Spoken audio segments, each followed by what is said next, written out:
Good afternoon. We are back with video number 2 on the counties of Kentucky that are named for Revolutionary War patriots in celebration of America's 250th birthday coming up next year.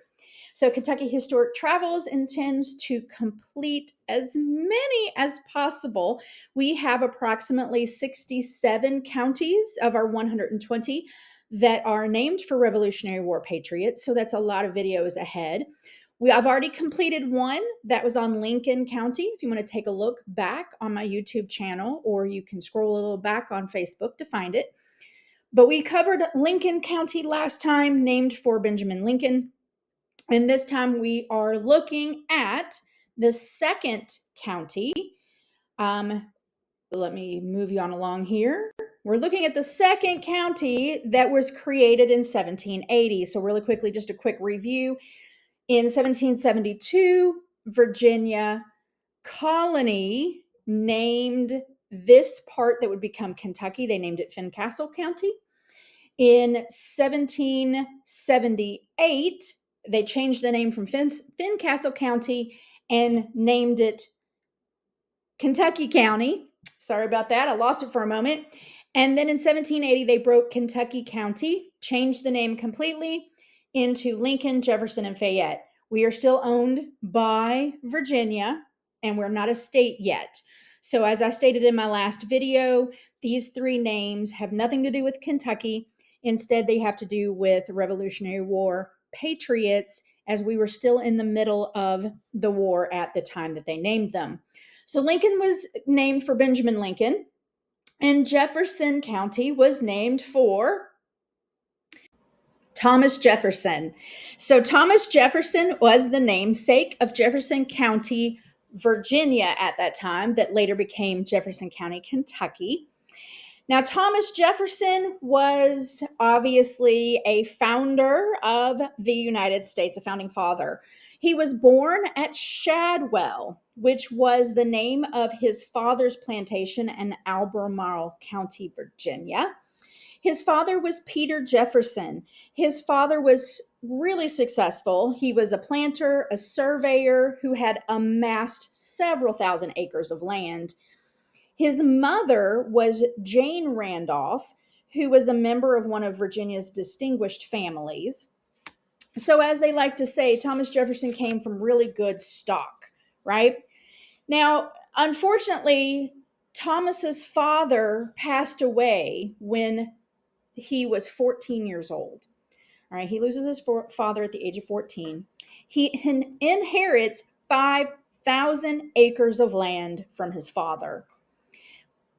That includes Shadwell, the place of his birth. Now, in 1760, he's running with this good stock. He goes to the College of William and Mary in Williamsburg, Virginia. He's a student there. In 1762, he studies law with George Wythe, who was a prominent Virginia judge at this time. He was also one of the founding fathers of the United States. And George Wythe is a person that I speak of in my last book. He was very well known throughout Kentucky County, and then Jefferson and Lincoln and Fayette counties during that time. Now, in 1769, Thomas Jefferson is becoming known, and he is elected to the Virginia House of Burgesses, which at that time, 1769, at that time, was part of the colonial Virginia legislature. It was then, in 1768 that he began building Monticello, which he built at the top of the mountain of this land that his father gave him. Shadwell is at the bottom. He built Monticello at the top of the mountain there. He married Martha Wales in 1772. They had 6 children together. Only 2 reached adulthood. Martha, who was otherwise known as Patsy, and Mary, who was known as Polly, were the only 2 to survive to adulthood, so 2 daughters. Now, Martha dies just 10 years after they were married. She dies in 1782. So think about that. 10 years, 6 kids, 2 to adulthood. That was a pretty rough life at that time. He continues on. We won't get into his other adventures that some of us know about. But in 1774, he actually drafted directions for Virginia's delegation in order to go off to the First Continental Congress. So he is beginning to move us along in independence. So we hold the First Continental Congress, and Thomas Jefferson drafts basically the directions for the delegation. In 1776, the Second Continental Congress is held, and Thomas Jefferson is chosen to draft the Declaration of Independence. Now, the Declaration today is regarded as the charter for American and universal liberties. So it is a really well-known, well-written document, and Thomas Jefferson is the writer of that. He served in Virginia legislature after 1776. In 1779, he is elected the governor of Virginia, and he serves from 79 to 81 in that role. In 1784, he becomes the trade commissioner in France, which was followed by Benjamin Franklin as the minister to France. He avidly studied European culture during his stay in France. And then he comes back in 1790, becomes the first Secretary of State of the United States during George Washington's administration. He opposed Alexander Hamilton's policies adamantly as being too British, which would lead us to larger, more powerful government. He was not an advocate for that. In 1796, he lost the presidency to John Adams by 3 electoral votes. Now, at that time, which is very strange, but at that time, the vice president was the one who lost the presidential race. So the two men would run, and the one that won became the president. The one that lost became the vice president. Odd, very odd. I can see where they would just sit there and fight constantly. So when John Adams becomes president, Jefferson becomes vice president. And then in 1800, he actually beat John Adams and became the third president of the United States in 1801. During his presidency, he is the one who purchases the Louisiana Territory in 1803. He's the one who supports the Lewis and Clark expedition. His second term as president, so he actually served 2 terms. His second term ended in 1809. He retires to Monticello at that time. He later, this is a huge one, he later sells his library collection of 6,500 volumes to the government in order to form the Library of Congress. So Thomas Jefferson, pretty influential in the beginnings of our country.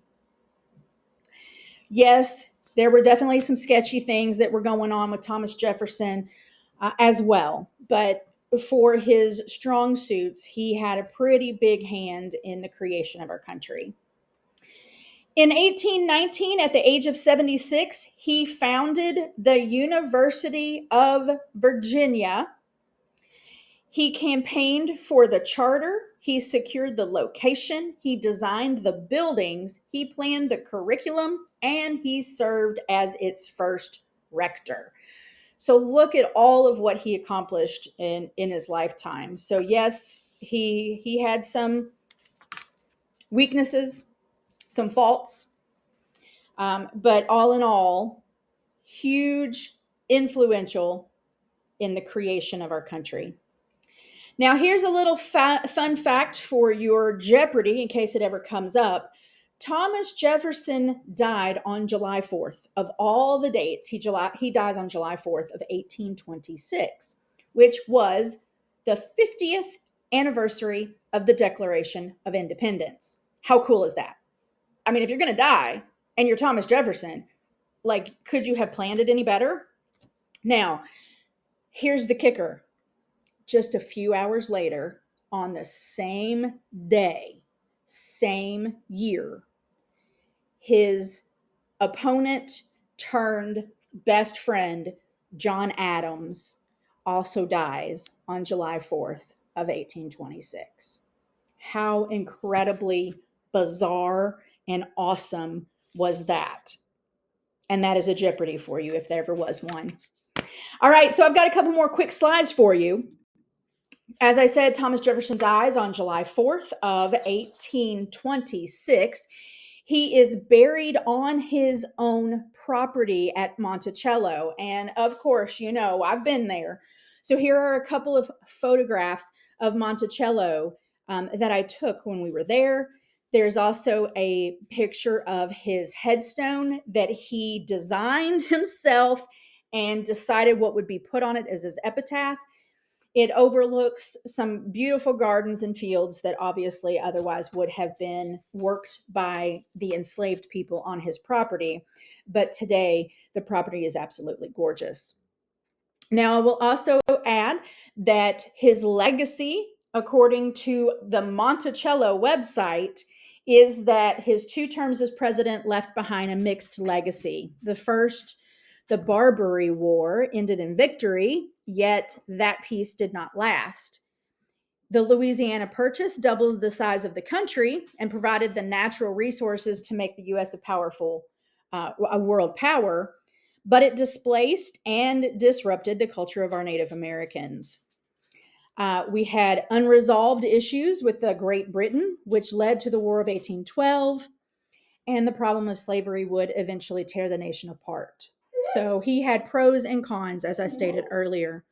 In Jefferson's own words, the boisterous sea of liberty is never without a wave, and the experiment in self-government begun in 1776 remains a never-ending work of progress. If you think about that, and I actually looked this, I was like, what?